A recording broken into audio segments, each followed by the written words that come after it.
আসসালামু আলাইকুম, আমি এইচ.এম. সাইফুল্লাহ আপনাদের স্বাগতম জানাই আমার নতুন চ্যানেলে।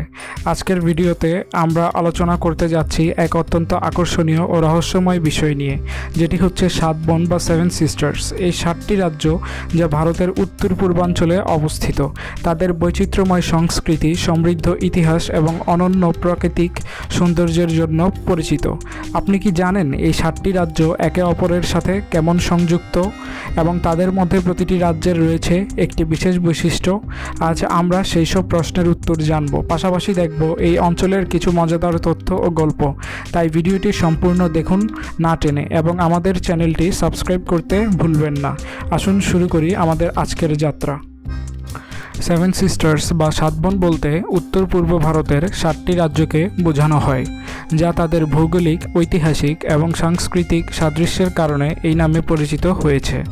উত্তর পূর্ব ভারতের সপ্তভোগিনী রাজ্যসমূহ: উত্তর পূর্ব ভারতের অরুণাচল প্রদেশ, আসাম, ত্রিপুরা, নাগাল্যান্ড, মণিপুর, মিজোরাম ও মেঘালয়, এই 7 পার্শ্ববর্তী রাজ্য একত্রে সপ্তভোগিনী রাজ্য, 7 বোন রাজ্য বা 7 সিস্টার্স নামেও পরিচিত।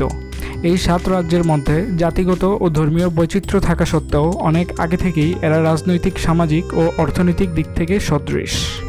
এই 7টি রাজ্য ভারতীয় উপমহাদেশের প্রাচীন ইতিহাস এবং বৈচিত্র্যময় সাংস্কৃতিক ঐতিহ্যের ধারক ও বাহক। এবার প্রতিটি রাজ্য সম্পর্কে বিস্তারিত আলোচনা করা যাক। অবস্থান ও সীমানা, ভৌগোলিক বৈশিষ্ট্য, জনগোষ্ঠী ও সংস্কৃতি এবং অর্থনীতির দিক থেকে এই 7টি রাজ্যকে 4 ভাগে ভাগ করা হয়েছে। প্রথমেই রয়েছে অরুণাচল প্রদেশ। অরুণাচল প্রদেশ উত্তর পূর্ব ভারতের উত্তর পূর্ব অংশে অবস্থিত।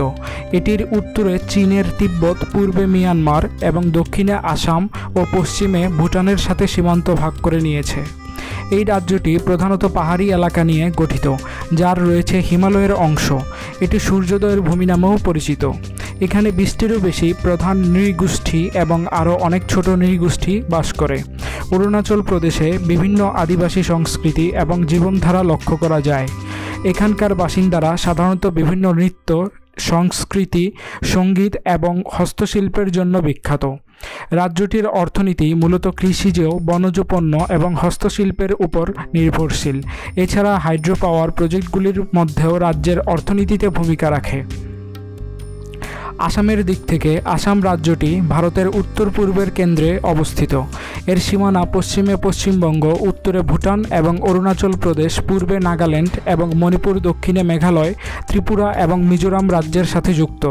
এই রাজ্যের মাটিতে ব্রহ্মপুত্র নদীর প্রবাহিত হওয়া এবং গুরুত্বপূর্ণ বৈশিষ্ট্য হচ্ছে আসামের ভূপ্রকৃতিতে উর্বর সমতল ভূমি, বনাঞ্চল এবং পাহাড়ি অঞ্চল রয়েছে। আসামে বসবাসকারী মানুষদের মধ্যে প্রধানত আসামিয়া, বাঙালি, বড়ো, মিসিং ইত্যাদি নৃগোষ্ঠীর মানুষ রয়েছে। ভাওনা, বিহু, সত্রত্রিয়া নৃত্যসহ বিভিন্ন সাংস্কৃতিক ঐতিহ্যের জন্য রাজ্যটি পরিচিত। আসাম ভারতের প্রধান হচ্ছে চা উৎপাদনকারী রাজ্য এবং এখানকার অর্থনীতি চা শিল্প, পেট্রোলিয়াম এবং বনজ পণ্যের উপর নির্ভরশীল। মণিপুর পূর্বে মিয়ানমারের সীমান্তবর্তী এবং পশ্চিমে আসামের সাথে যুক্ত। মণিপুরের ভূমি পাহাড়, উপত্যকালয় এবং হ্রদ নিয়ে গঠিত। এখানে লোকটাক হ্রদ অবস্থিত, যা উত্তর পূর্বে ভারতের সবচেয়ে বড় হ্রদ। মণিপুরের প্রধান জনগোষ্ঠী হল মেইতেই, যারা রাজ্যের বৃহত্তম জনগোষ্ঠী। এছাড়া নাগা, কুকি এবং অন্যান্য উপজাতি গোষ্ঠীর মানুষ এখানে বসবাস করে থাকে। এখানকার মণিপুরী নৃত্য এবং মার্শাল আর্ট থাংটা বিখ্যাত। মণিপুরের অর্থনীতি কৃষি, বোনা কাপড় এবং হস্তশিল্পের উপর নির্ভরশীল। মেঘালয় পশ্চিমে আসাম এবং দক্ষিণে বাংলাদেশ সীমান্ত অবস্থিত। রাজ্যটি পাহাড়ি এবং ঘন বনাঞ্চল নিয়ে গঠিত। চেরাপুঞ্জি এবং মাউসিনরাম পৃথিবীর সবচেয়ে বেশি বৃষ্টিপাত প্রবণ এলাকা হিসেবে পরিচিত। মেঘালয়ের প্রধান জনগোষ্ঠী হল খাসি, গারো, জৈন্তিয়া। এখানকার সংস্কৃতি এবং জীবনধারা খুবই বৈচিত্র্যময় এবং ঐতিহ্যবাহী। রাজ্যটির অর্থনীতি মূলত কৃষি, বনজ পণ্য এবং পর্যটনের উপর নির্ভরশীল। মিজোরামের পূর্বে মিয়ানমার, দক্ষিণে এবং পশ্চিমে বাংলাদেশ এবং উত্তরে ত্রিপুরা, আসাম এবং মণিপুরের সাথে সীমানা ভাগ করে নিয়েছে। মণিপুরের ভূপ্রকৃতিতে পাহাড়, উপত্যকালয় এবং নদী রয়েছে। এখানকার প্রাকৃতিক সৌন্দর্য এবং অরণ্য রাজ্যটিকে বিশেষ আকর্ষণীয় করে তুলেছে। মিজোরামের প্রধান জনগোষ্ঠী হল মিজো, যারা মিজো ভাষায় কথা বলে থাকে। এখানকার নৃত্য, গান এবং পোশাক তাদের জীবনের অবিচ্ছেদ্য অংশ। মিজোরামের অর্থনীতিতে প্রধানত কৃষি এবং হস্তশিল্পের উপর নির্ভরশীল। এছাড়া বেত এবং বাঁশের তৈরি সামগ্রী এখানকার অর্থনীতিতে বড় ভূমিকা পালন করে থাকে। নাগাল্যান্ড পূর্বে মিয়ানমারের সীমান্তে এবং উত্তরে অরুণাচল প্রদেশ ও আসামের সাথে যুক্ত। নাগাল্যান্ডের ভূপ্রকৃতিতে পাহাড়, উপত্যকালয় এবং ঘন বনাঞ্চল রয়েছে। এখানকার জলবায়ু মূলত শীতল এবং মনোরম। নাগাল্যান্ডে প্রধানত 16টি প্রধান নৃতাত্ত্বিক গোষ্ঠী বাস করে, যাদের মধ্যে প্রধান হলো নাগা। এখানকার হর্নবিল উৎসব বিখ্যাত, যা জাতীয় এবং আন্তর্জাতিক পর্যায়ে জনপ্রিয়। রাজ্যটির অর্থনীতি মূলত কৃষি, বনজ পণ্য এবং হস্তশিল্পের উপর নির্ভরশীল। ত্রিপুরা পশ্চিমে, উত্তরে এবং দক্ষিণে বাংলাদেশের সাথে সীমানা ভাগ করে পূর্বে আসামের সাথে যুক্ত। রাজ্যটির ভূপ্রকৃতিতে পাহাড়, উপত্যকালয় এবং নদী রয়েছে। এখানকার জলবায়ু উষ্ণ এবং আর্দ্র। ত্রিপুরার প্রধান জনগোষ্ঠী হল ত্রিপুরী, বাঙালি এবং অন্যান্য উপজাতি গোষ্ঠী। এখানকার গোমতী নদী এবং উজন্তা পাহাড়ের মধ্যে অবস্থিত প্রাচীন মন্দির ত্রিপুরার একটি প্রধান ঐতিহ্য। ত্রিপুরার অর্থনীতি মূলত কৃষি, বনজ পণ্য এবং চা শিল্পের উপর নির্ভরশীল। এছাড়া বেত, বাঁশ এবং কাঠের কাজ ত্রিপুরার শিল্পকে সমৃদ্ধ করেছে। সেভেন সিস্টার্স, 7 বোন নামকরণটি শুধু ভৌগোলিক অবস্থান দ্বারা নয়, বরং এই 7টি রাজ্যের সাংস্কৃতিক, ঐতিহাসিক এবং অর্থনৈতিক সংযোগের প্রতিফলন।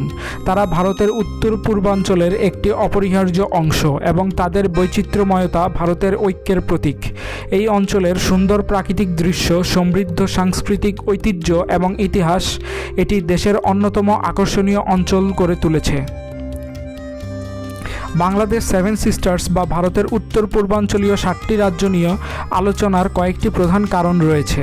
এর মধ্যে অন্যতম ভৌগোলিক এবং ঐতিহাসিক সংযোগ। বাংলাদেশের সীমানা ভারতের উত্তর পূর্ব অঞ্চলের, বিশেষ করে ত্রিপুরা, মেঘালয়, আসামের সাথে সংযুক্ত।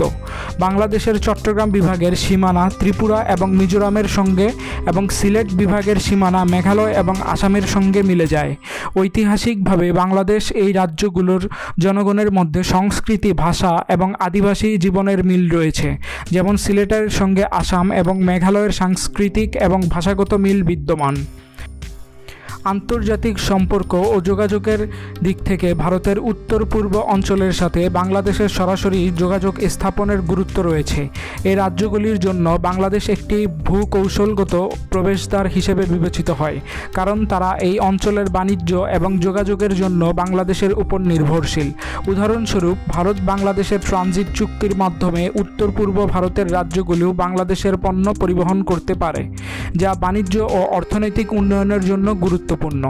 অর্থনৈতিক ও বাণিজ্যিক সুযোগের দিক থেকে উত্তর পূর্ব ভারতের রাজ্যগুলো বাংলাদেশের জন্য একটি সম্ভাব্য বাণিজ্য অংশীদার। বাংলাদেশের পণ্য ও সেবা রপ্তানি করার সুযোগ রয়েছে এই অঞ্চলে। উদাহরণস্বরূপ বলতে গেলে, বাংলাদেশের তৈরি পোশাক, খাদ্যপণ্য এবং অন্যান্য সামগ্রীগুলো এই রাজ্যগুলিতে সরবরাহ করা যেতে পারে এবং উত্তর পূর্ব ভারত থেকে কৃষিজাত পণ্য ও বনজ পণ্য সামগ্রী বাংলাদেশের আমদানি করা যেতে পারে। পর্যটন এবং সাংস্কৃতিক বিনিময়ের দিক থেকে উত্তর পূর্ব ভারতের প্রাকৃতিক সৌন্দর্য এবং সাংস্কৃতিক বৈচিত্র্য বাংলাদেশের পর্যটকদের জন্য আকর্ষণীয়। বাংলাদেশের পর্যটকেরা এই অঞ্চলে ভ্রমণ করতে আগ্রহী এবং একইভাবে উত্তর পূর্ব ভারতের জনগণ বাংলাদেশের ঐতিহাসিক এবং সাংস্কৃতিক স্থান পরিদর্শন করতে আগ্রহী। ভূকৌশলগত গুরুত্বের দিক থেকে উত্তর পূর্ব ভারতের এই রাজ্যগুলো চীন, মিয়ানমার, ভুটান এবং বাংলাদেশের আন্তর্জাতিক সীমান্তের নিকটবর্তী। এই অঞ্চলটি কৌশলগত দৃষ্টিকোণ থেকে গুরুত্বপূর্ণ। বাংলাদেশ ও ভারতের মধ্যে কৌশলগত সহযোগিতা এই অঞ্চলের নিরাপত্তা এবং স্থিতিশীলতার জন্য গুরুত্বপূর্ণ। তো বন্ধুরা, আজকের ভিডিও এখানেই শেষ করছি। আশা করি 7 বোন বা 7 সিস্টার্স সম্পর্কে আপনাদের নতুন কিছু জানার সুযোগ হয়েছে এবং এই অঞ্চলের চমৎকার বৈচিত্র্য আপনাদের মুগ্ধ করেছে। আপনারা যদি ভিডিওটি উপভোগ করে থাকেন তাহলে দয়া করে একটি লাইক এবং শেয়ার করতে ভুলবেন না। আর আমার চ্যানেলটি সাবস্ক্রাইব করে রাখুন যাতে ভবিষ্যতে আরও নতুন নতুন বিষয় নিয়ে ভিডিও আপডেট পেতে পারেন। আপনারা কোনো নির্দিষ্ট বিষয়ে ভিডিও দেখতে চান বা কোনো প্রশ্ন থাকলে কমেন্ট করে জানাতে পারেন। ততক্ষণ পর্যন্ত সবাই সুস্থ থাকুন এবং সুন্দর থাকুন। আল্লাহ হাফেজ।